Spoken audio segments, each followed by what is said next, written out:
what's up mga ka-Speed Zone? Karon, good morning sa inyo ha. Di atay duha ka kliyente sila sir. Sir, ano pangalan niyo sir? Ray ko sir? Mark. Si Sir Ray o si Sir Mark. Ang kay Sir Mark is RS.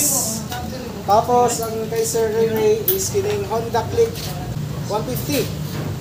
So, ang problema ning duha is TPS. So, ang mas grabe-grabe ang RS. Kaya pag full throttle, mulos power gid siya, bisag usawa nimo biga. So, mahalata nato sa tingog niya nga kung unsay kabaguhan. Tapos ang kay Sir is sa Honda Click 150 is na siya history nga simplang. Muna nga isa po sa na-triggered ang TPS nato. Pero mild lang ni kayo kumpara sa RS. So, diya ito mga kinakusgang mga mekaniko na mo sulbar sa ilang problema. So, okay na guys, muni ang RS na pag full power pag mo kuan siya, full throttle, malusog power. So, atong tanawon, check up po nato.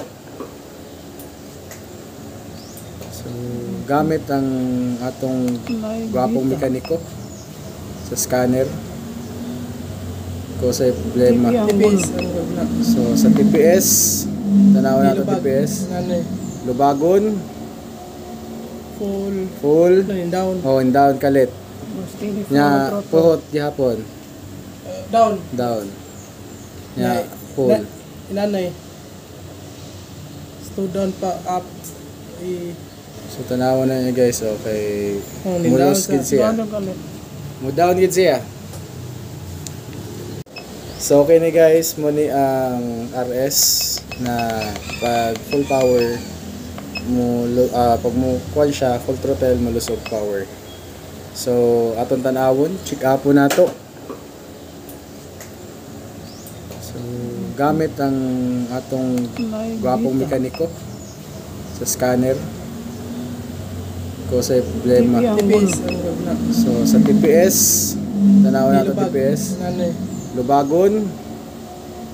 Full. And down kalit. Nya puhot gihapon. Down. Nya full. Inanay. Down pa up. So tanaw na niya guys, okay. Mulos gid siya. Mo down gid siya. So kini guys ang throttle body sa RS. So tanawon na to kung sagid kalimpyo siya. Before niya, katangkas lang ni sa atong gwapong mekaniko. Throttle body check. So muna ana kahugaw guys ang iyang throttle body sa sulod. Mukha na lagi. Smile gina pa no. Lagom na sa. So ana siya ka limpyo guys. Oh, yan. Nya mo ni say adjust sa hangin. Dapat bangag di siya. Okay. Karon guys, ginabungkag na ang throttle body kay para mas malimpyuhan gyud siya. So muna ni. Malimpyuhan na siya unya pag tangkas ana ibutang na siya dire sa ato ang ultrasonic cleaner. Ato nang ilunod ang throttle body sa before na siya. Sige, ilunod bro.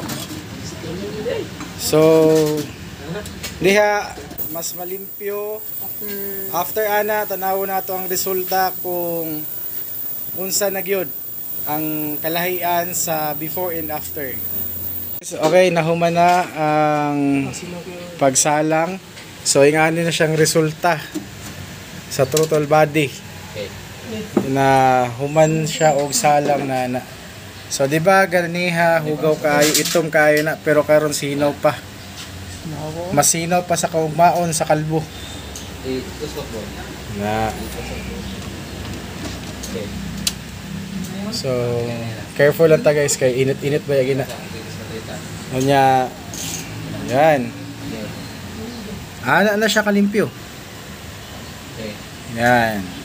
So tas ganiya, di wa lagi kay makita diha nga itom-itom. mura ka nagpalit o bag-o. Atong gihimo is atong test ang injector cleaner. So inga na siya hitsura niya. Muning hugaw na ginakuha na niya, ginalimpyuhan na. So yan. Sila nang ginasugdan o bakla sa mga cover para ma-tune up ni siya. So yon. Is tune up na ang ilang ginahimo. Unya gilimpyuhan na sad nato ang air filter niya. Ana.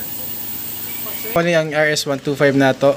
Guba jud siya ang TPS kay sa pag-scan nato ganiha mo down jud siya ang iyang TPS. So kinahanglan ni siya ilisdan og bagong TPS.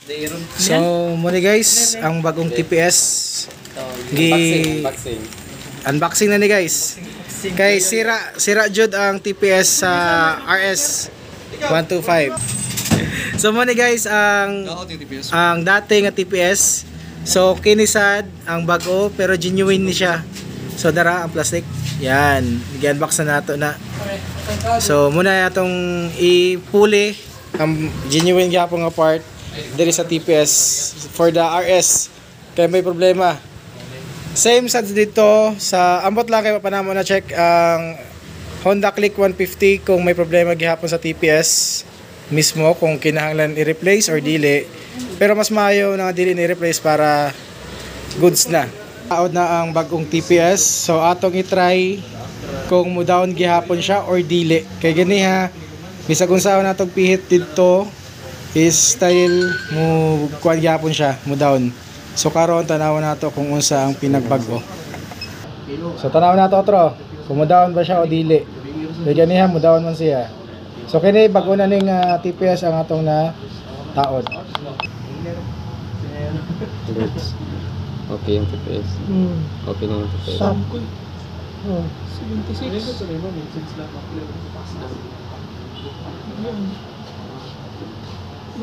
Okay. Okay na yung So okay na guys ang TPS, goods na. Guys, test na to. Kay gani ha dili kay responsive ang throttle.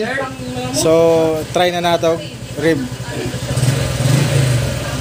So responsive na kayo. Yan. Guys. So okay na guys ang RS nato nga 125. Atong testingan. I-test ride na nato ni siya. So yon. Goods na siya.